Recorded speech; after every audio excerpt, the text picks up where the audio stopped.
Hi, I'm Waldonius Maximus, retired Green Beret. Are you tired of spoons that only have one purpose? We're now offering the V-84 Commando spoon developed by Special Forces for Special Forces. It's a spoon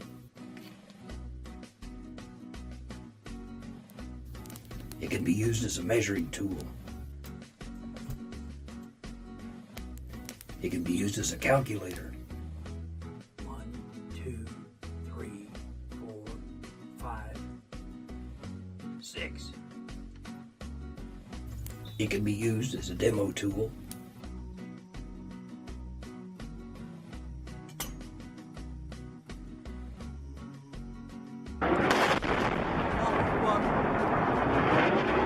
It can be used for spooning out an eyeball.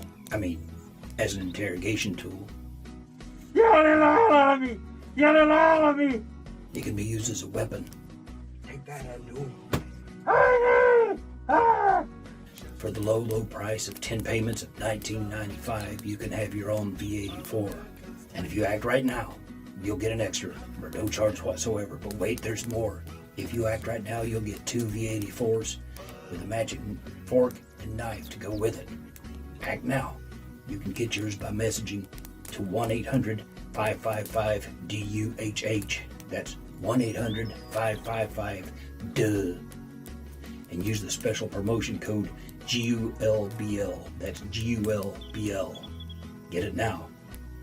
The Espresso Lover.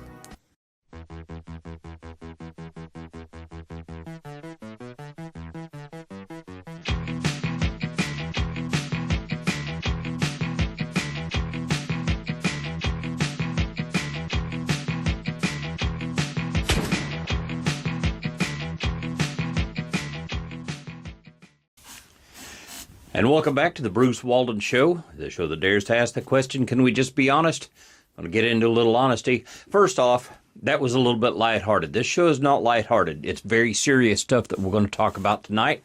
This is the 19th of May, 2023. But I recorded that because I get sick and tired, and you brothers out there, I'm sure that you'll understand this. We get the people, well, as a Navy SEAL, I used this cup, and as a Air Force PJ, we liked this mouse pad or this mouse, and you know what? All the endorsements from all this stuff. I saw the one that's the Special Forces stomach flexor thing. I don't know what you call that thing, but it's a deal that puts on your stomach. I must have missed that class. How about you, brothers? Which phase was that in? Was that in phase 17? What about the Special Forces flashlight, developed for Special Forces, and it shows him burning a hole in the wall? Can you see a guy under his poncho reading his map? He turns that thing on and the map catches on fire like dun dun dun dun dun dun dun dun dun dun. No, folks, it's time to stop that foolishness. That's why I made that commercial. The Special Forces flashlight, gut machine. But that's not the point today. We're going to talk about something very serious today. There is a plague in this country that's been going on for a lot of years. And for a long time it was legalized. And it's called abortion. Did you ever watch the movie The Exorcist or read the book? Or see The Exorcist 2, The Heretic? I've seen them. I think I saw the second one. That was the one that scared me because when The Exorcist came out, we didn't have a TV. By the time The Exorcist 2 came out, we had a TV and they had that, the commercial would come on late at night and it scared the daylights out of me. Well, maybe you'll recognize this guy. This is from an episode of You Bet Your Life with Groucho Marx. What's the idea of the dark glasses? Are the cops after you? Are you on the lamb? That's shish Yes, kebab, you know. Lamb, yes, I like very much. Well, who are you? Well, actually, I'm Bill Are Blatty. you a wolf in sheep's clothing? In sheep's clothing. No, that's a very snappy outfit. Thank you. I'm Bill Blatty, and I was born in Brooklyn, just a few blocks from American Legion Post number 804. Why did you want to play practical jokes on the old quizmaster? You're not alone. I did this to a lot of Hollywood celebrities some time ago.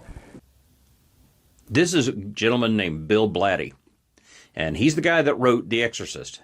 And this is from back then, and as you can see, he does a little bit of a comedy routine. This is when he was coming along as a writer before he became world famous.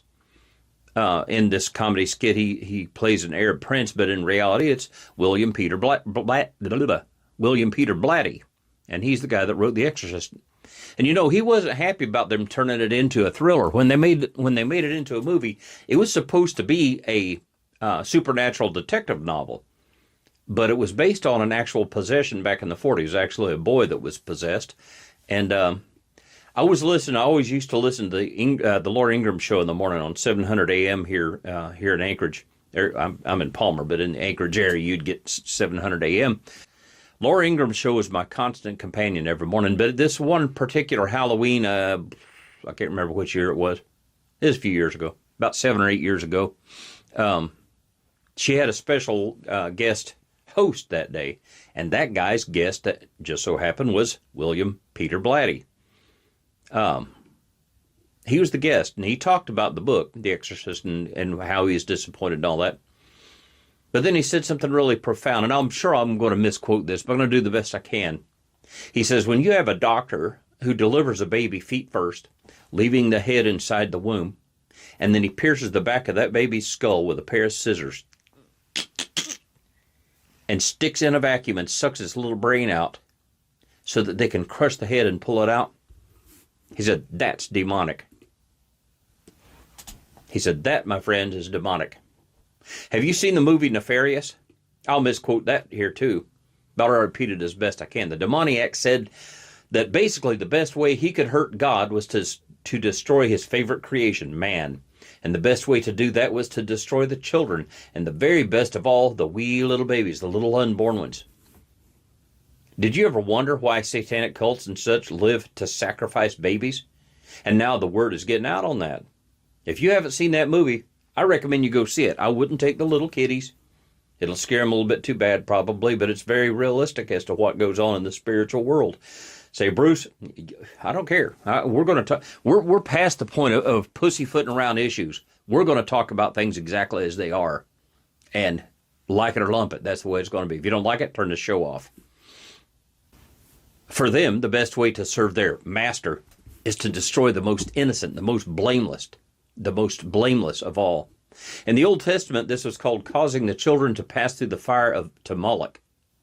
In that movie, the demoniac, he describes how this is done. There was a giant statue of Moloch. I don't know what Moloch looks like, but there he sat with his hands like this. And they had fires burning under his hands. So those steel hands became red hot. And they would put the little baby in that hand, and it would begin to sizzle, and its skin would begin to shear off, and it would happily jump off of that hand into the fire and be burned as a sacrifice. And parents would bring their kids there for that to be done. How could anybody do such a thing, we ask? How could a parent do that to their child? You might better think that through a little bit. Are we any better, America? Alaska? I say nay. No, we're not. We do it in clinics. We don't do it out in the open with a bunch of people watching. We do it in private. In 1972, 73, when Roe versus Wade became the law, the so-called law, from that time to this, about 5,000 kids was put to death every single day. Millions upon millions upon millions. And we looked the other way. Child molestation is all but legalized now. Any of you in the State House who would call David Eastman's pro-life credentials into question are hypocrites. And I don't worship anybody. And David Eastman, yeah, he's a friend of mine. We're not old fishing buddies, but we're friends. We're friendly. But I will say this, I'll put his pro-life record up against any of you. And when he made an off-the-cuff statement and you people said, well, we're going to have to censure him, all of you, except for George Rauscher, who was absent, and 2 other people who didn't vote, and David himself, every one of the rest of you voted against him. You're all just as guilty as you can be. Don't try to play innocent. I'm going to expose you. You're going to hate me. That's okay. I don't care. And you expect us to take you all seriously? No, baby, we don't take you seriously. And we're going to be coming after your jobs. That's a promise. And I don't expect you to be perfect either. But hypocrisy is something I will not countenance. And I do not suffer fools well. We're not making exceptions for you people anymore. You got 90 days, 120 days to do something, and you pull a stunt like that, knowing that the man was innocent. And don't say you didn't. If you do, I'll call you a liar to your face. And when you do something right and you expect us to make joyful noises, you may as well not bother.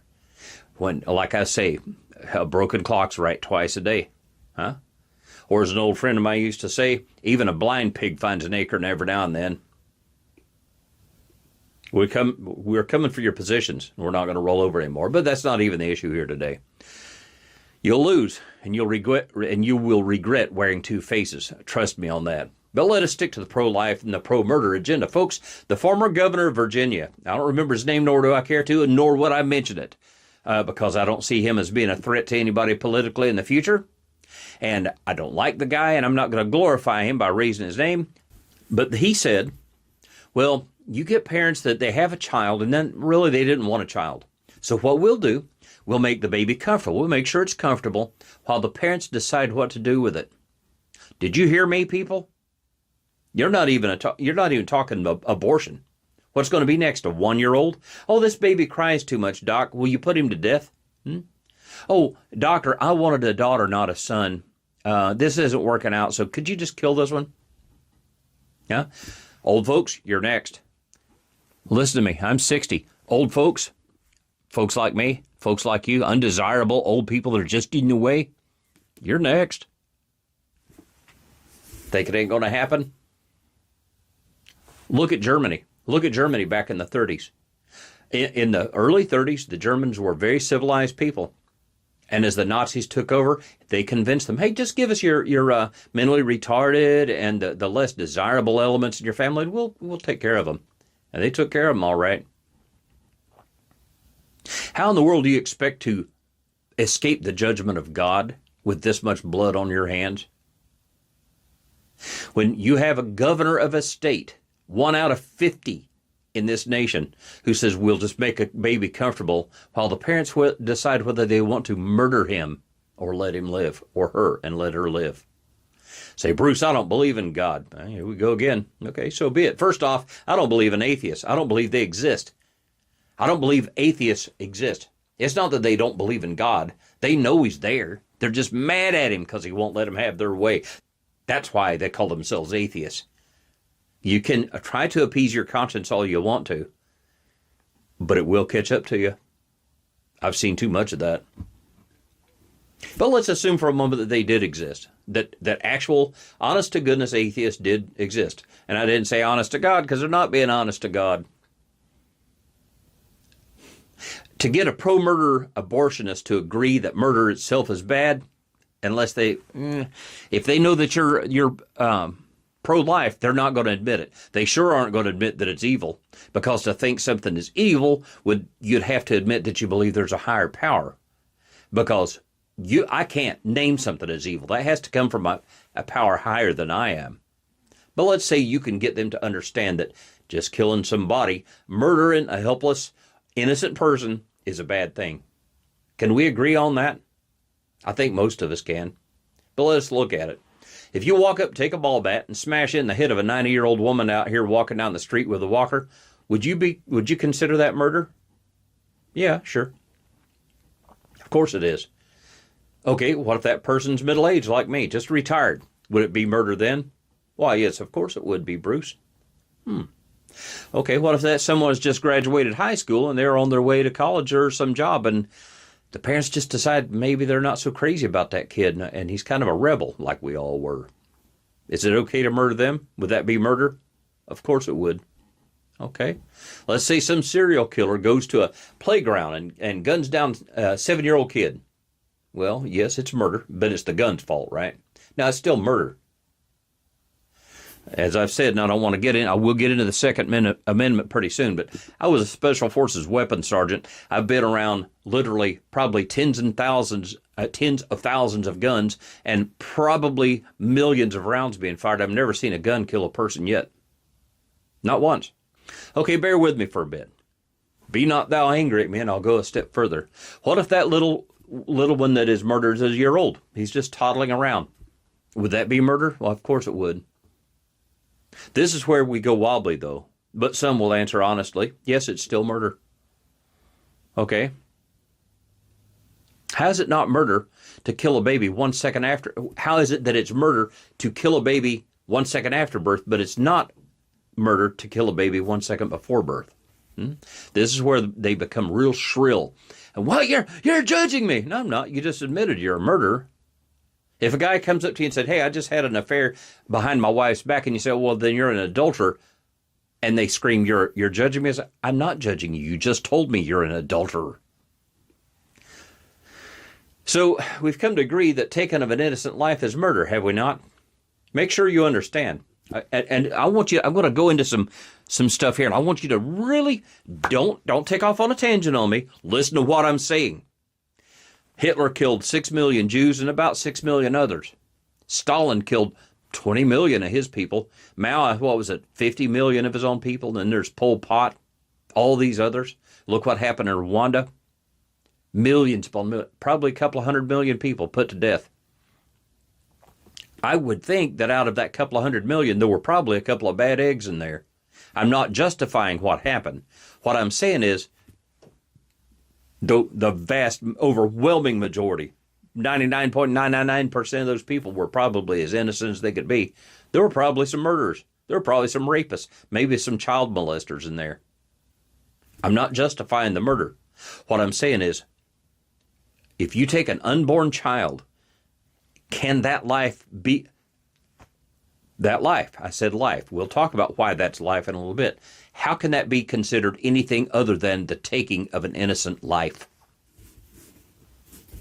I'm not justifying what those people did. Don't get me wrong. I'm saying out of all of those, there were probably a couple of people that had a death sentence coming to them.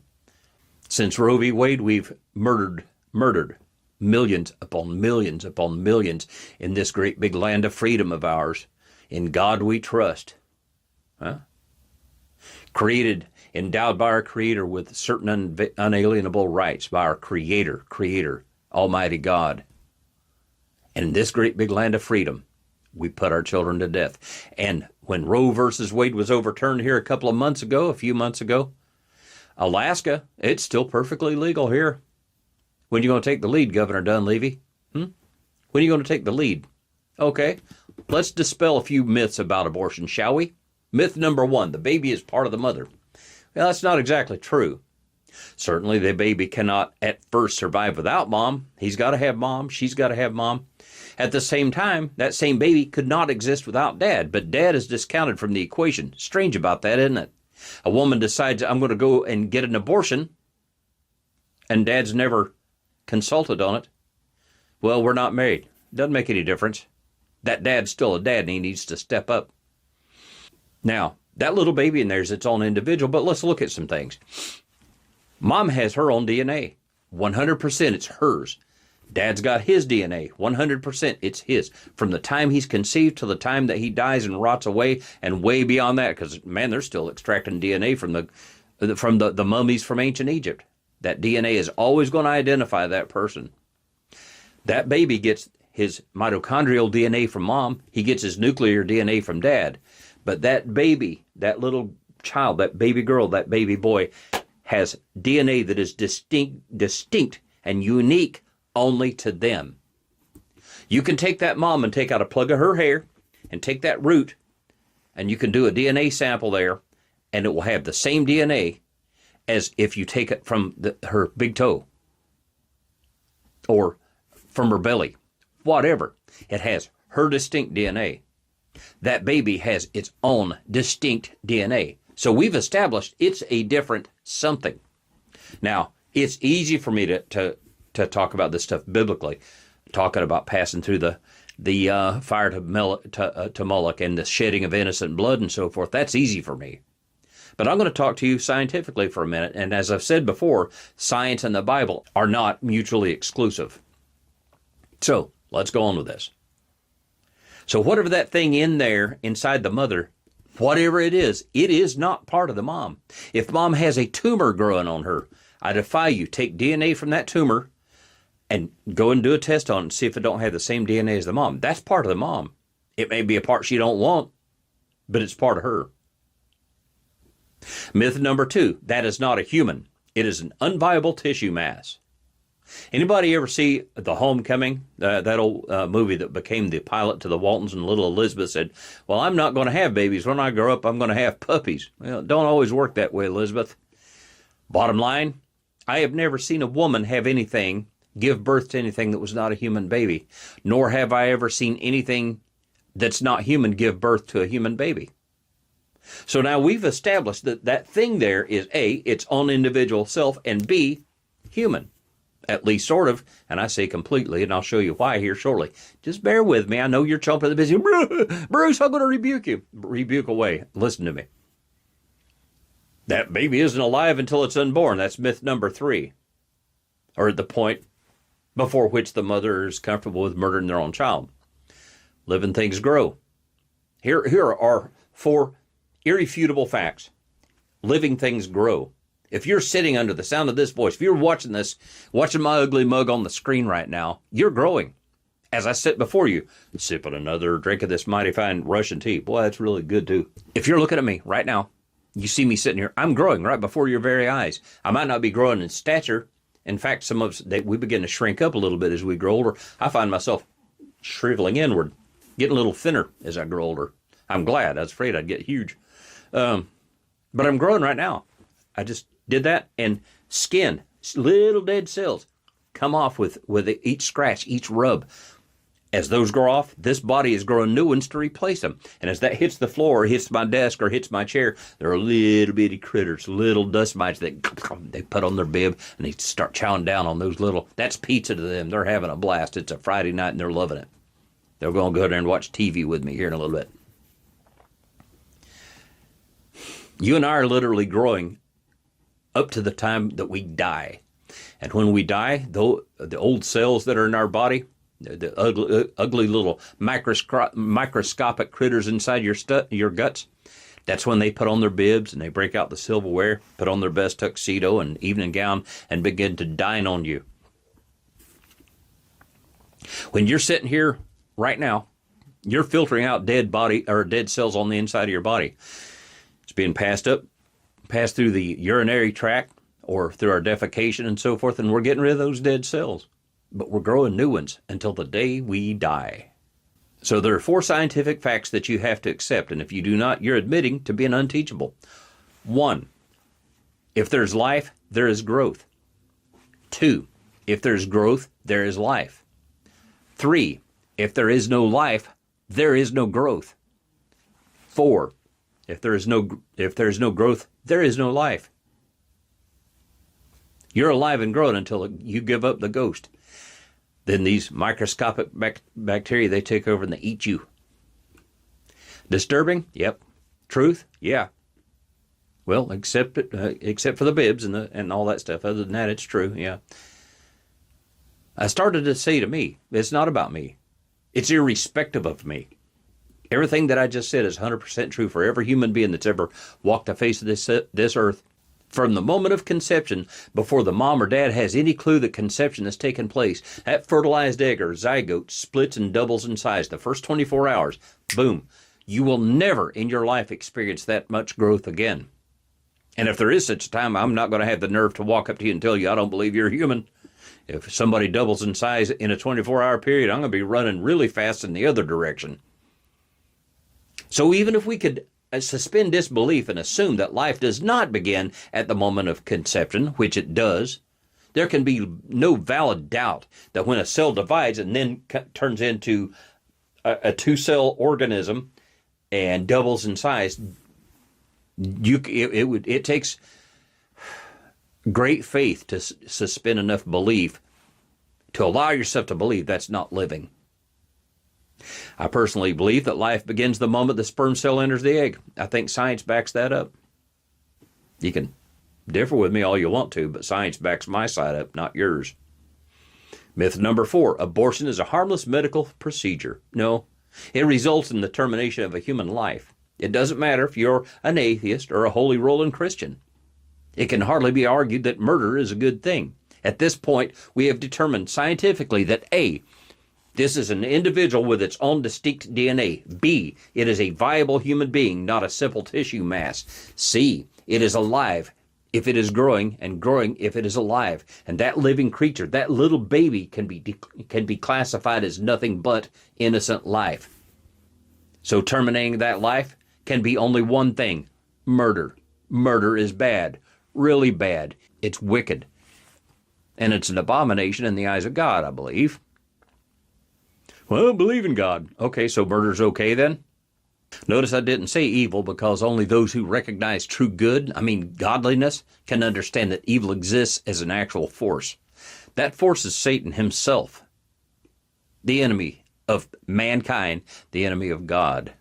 Myth number 5, a woman has a right to her own body. Well, that's not a myth. That is true.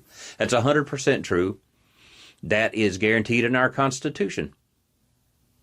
Moreover, that right is protected by the Fourth Amendment. First, the rights come from God, not government, and the founders understood that.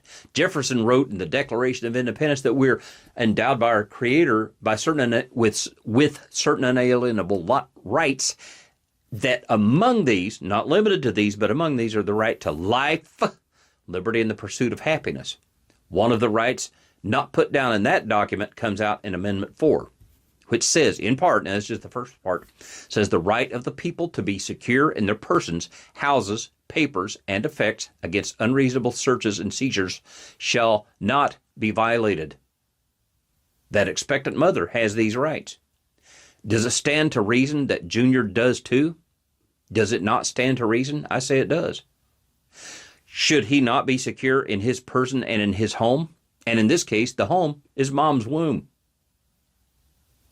Mom, however, regardless of what we want to believe, has no right to murder that child. If the next door neighbor over here told you, yeah, I killed my 7-year-old, but it was on my own property, so that's my business, not yours, what would you say to them? We think of fiends like Charles Manson, Jack the Ripper, the thug that killed the Black Dahlia, and all of that. Charles Manson cut Sharon Tate open to remove her little baby while she was screaming for mercy. And he said, I'm not going to have mercy on you. And he cut her open and removed that precious little child. And they both died, of course. We think of the Husseins, Saddam, Uday, Qusay. But those three, Uday, Qusay, and their old man, they bought a couple of wood chippers from Europe. And they would take their victims and videotape them being fed into those wood chippers feet first, screaming for mercy as they're being chipped and ground up. And we're sickened by it. We hate them for it.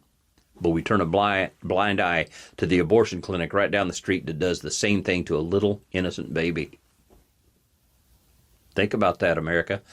Alaska, governor, senator, representative, city council, mayors, all you people in government. Think about that. How many of you are actually out here walking the streets and leading against this stuff, huh? George W. Bush, he wasn't perfect, not by a far shot. I've got a big old bone to pick with the whole Bush family. But while he was a president, he mentioned that, he said, it's not all bad news. Abortions are actually down. Young folks are being more responsible, and they're getting pregnant less. That's good. I'm not saying premarital sex is okay. I know, and none of us are perfect. I'm not saying that. It's like, look, if you're going to do it, at least be careful about what you're doing.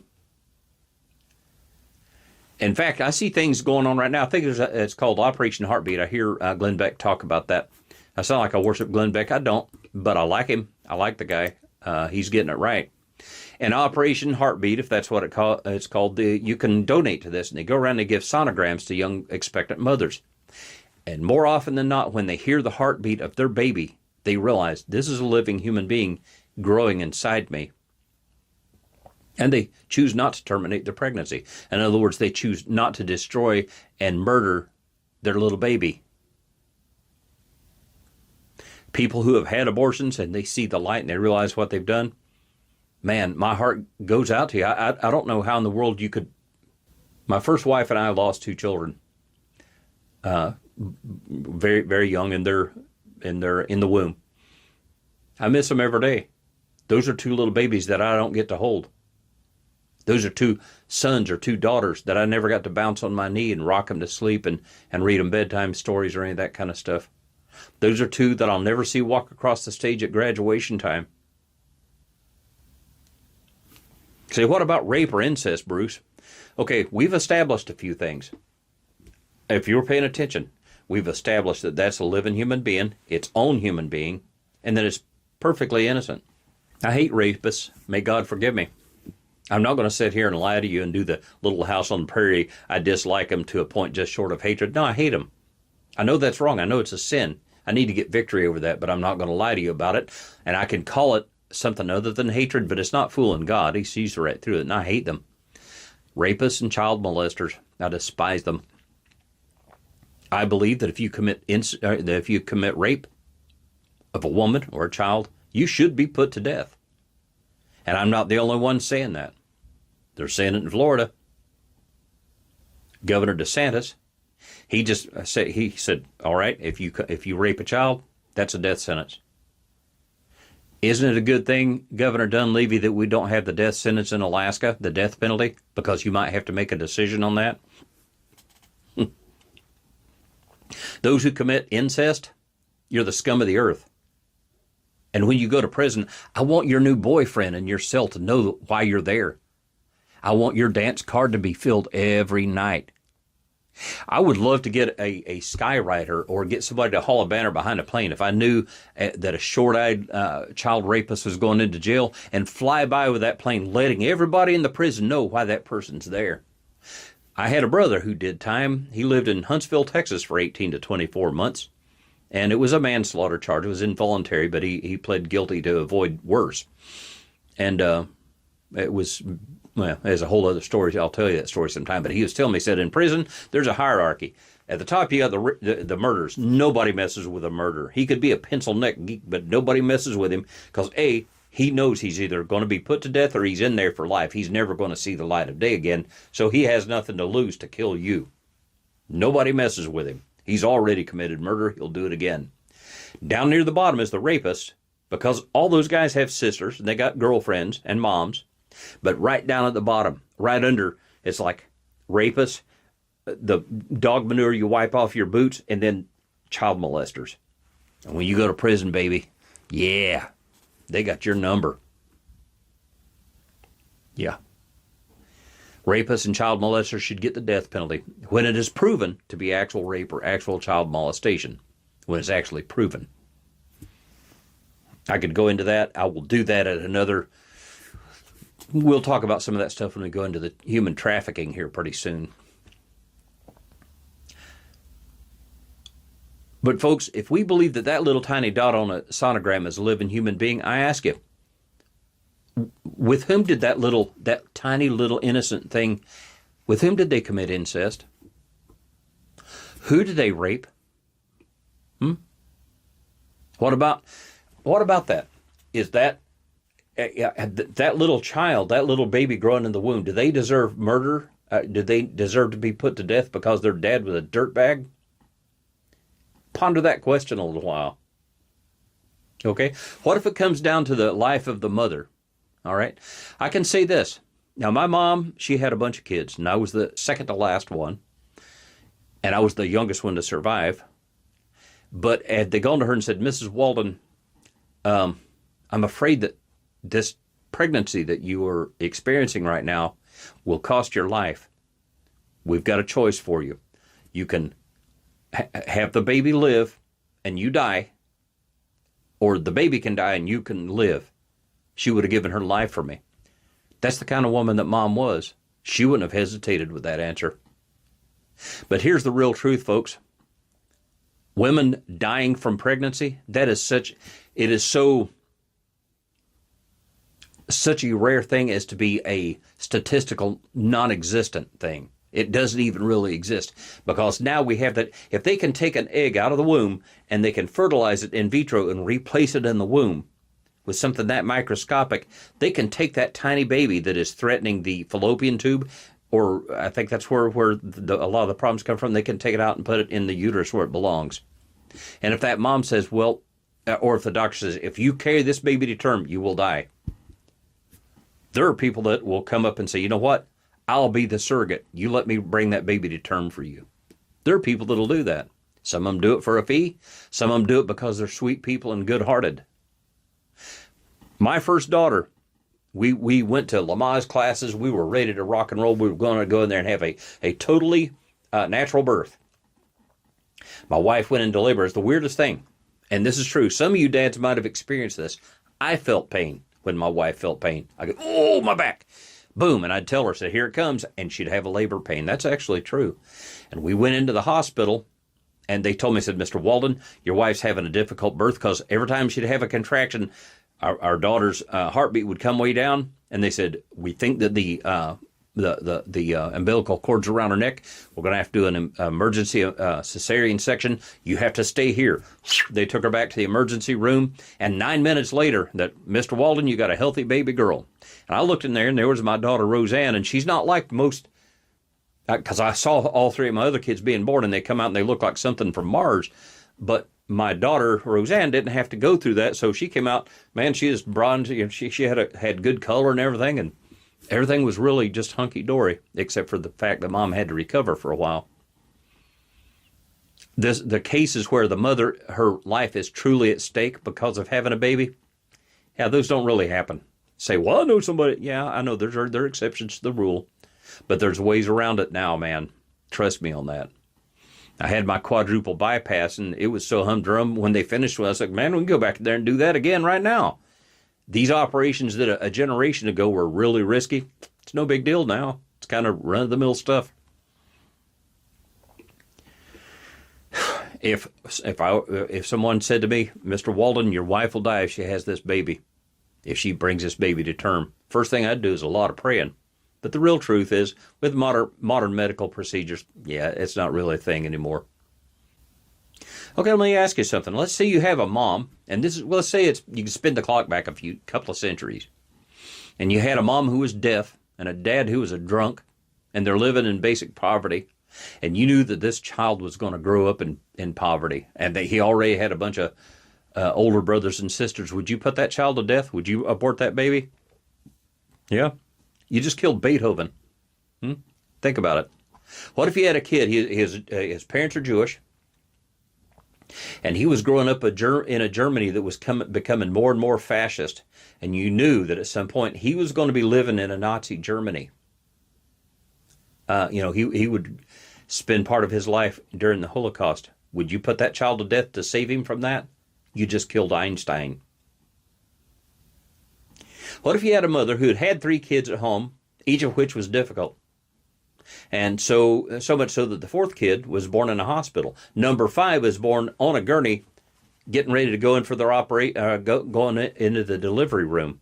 But between child number 3 and child number 4, there was a stillborn baby and a little baby she died at about a week, 2 weeks. Okay. Then she had another, she had the son, then she had another son. That was number 6, as you were number 5. Then the number 6 child, the doctor told her, Mrs. So-and-so, you don't get to have any more kids. You have to stop now because you had to get a transfusion of blood before you could have this, and you don't have any more kids. And she had a kid. And then she got pregnant again. And again, she had to receive blood transfusions. And she had that kid, and the baby was born, and the little shaver was so weak and so puny, they weren't sure he was going to live. They later went and had his blood tested, and that blood was so weak it was pink.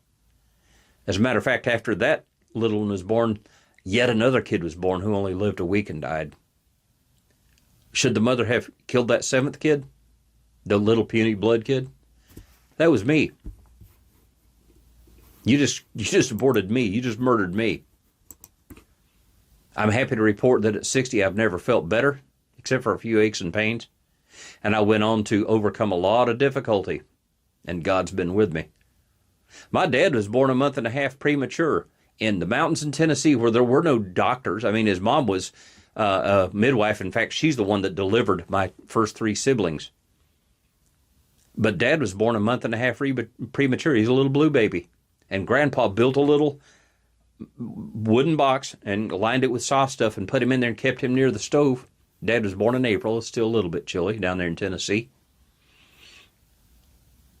But he survived, and he became the best man I ever knew. Alaska, it's in your hands. Governor DeSantis just banned abortions past 12 weeks in 3 months. You can shout, well, that's not enough. Friends, I agree, that's not enough. But we didn't get where we are right now in one move. It took time for the left to throw open the door to slaughter of unborn babies.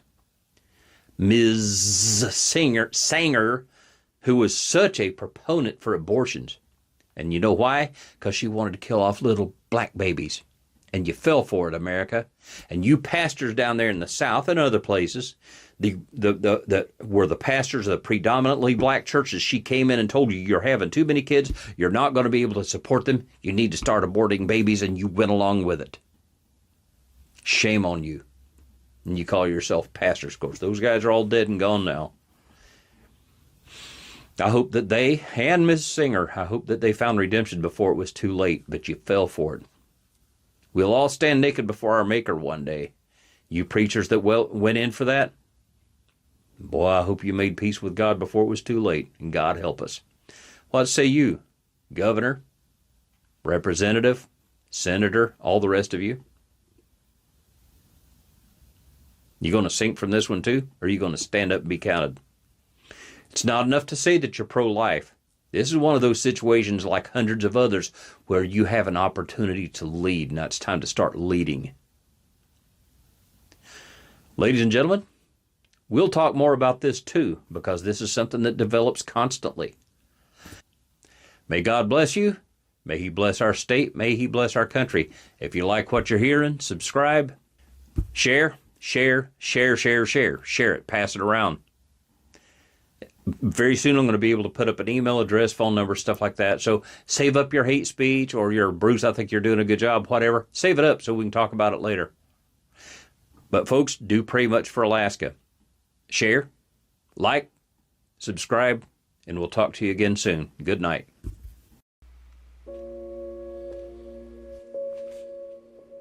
In the book 1984, Orwell painted a picture of a totalitarian society.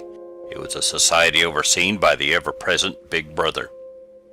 It was a society so totally controlled that one could be arrested for 1,000 different crimes. One was told what to think, what to wear, what to do, when to do it, what expression to have on his or her face. It was a society totally without freedom, without individualism. Everyone was part of the collective, and the members of the proletariat, or proles, were those outside of the will of the state. They were looked down upon and despised because they dared think for themselves. They did not go along with the dictates of Big Brother. In Orwell's work, face crime could land you in hot water. It was the crime of wearing the wrong expression, having some nervous tic, or some other such thing. There were many other crimes, but the most egregious crime in 1984 was thought crime. Thought crime was the act of thinking in a way contrary to what the state dictated a citizen must think. Today, we call thinking what people tell you to think, groupthink. In Orwell's world, there were 3 nations, Oceania, East Asia, and Eurasia.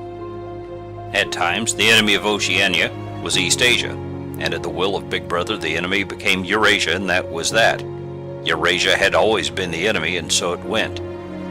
And at the will of Big Brother, it was the other way around. Do you see anything like that nowadays? Do you see boys pretending to be girls? And if you call them boys, you can get into deep trouble? If those boys beat out the actual girls in sports, no one dares say anything about it because that would constitute thought crime. Are you hearing? America, are you paying attention to what is happening to your nation?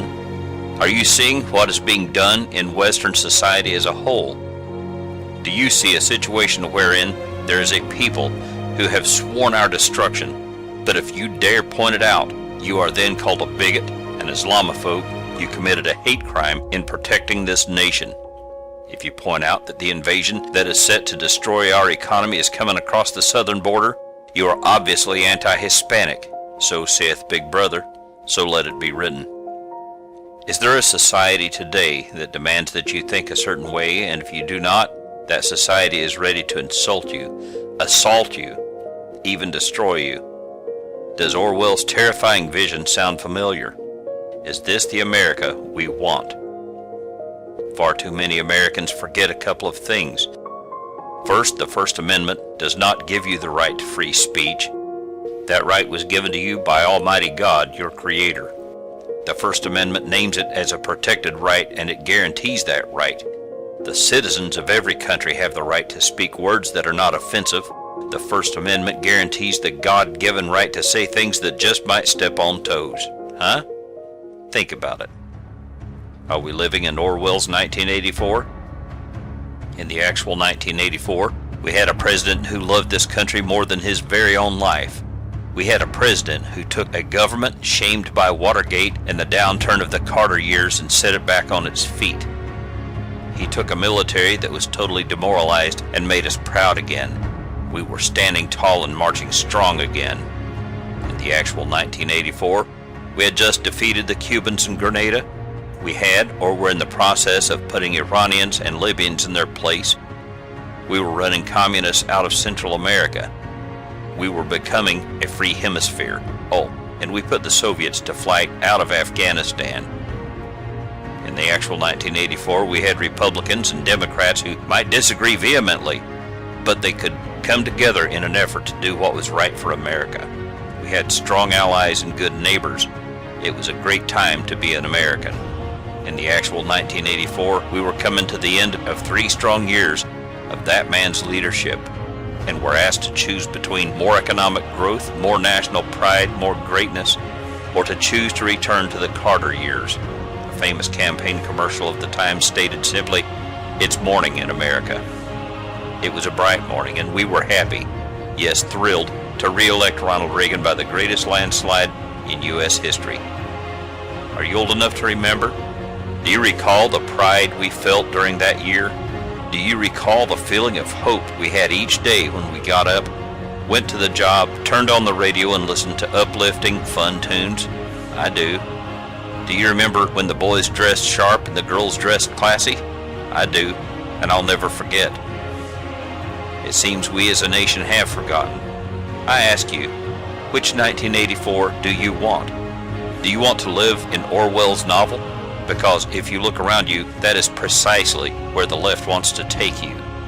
Or do you want to live again the actual 1984, but in a time even more amazing? For the first time in over 240 years of United States history, we have elected a man who had never been elected to anything before in his life. That man is a businessman, and he has put this country back on its feet economically and in its position and standing throughout the world. Very soon you'll be given a choice between a return to socialism as we experienced under Obama, or to continue the greatest surge in American pride in the history of the last 75 years under Donald Trump. Yes, my friends, in 2020 you'll have a choice between which 1984 you want. Choose wisely. That would be double plus good.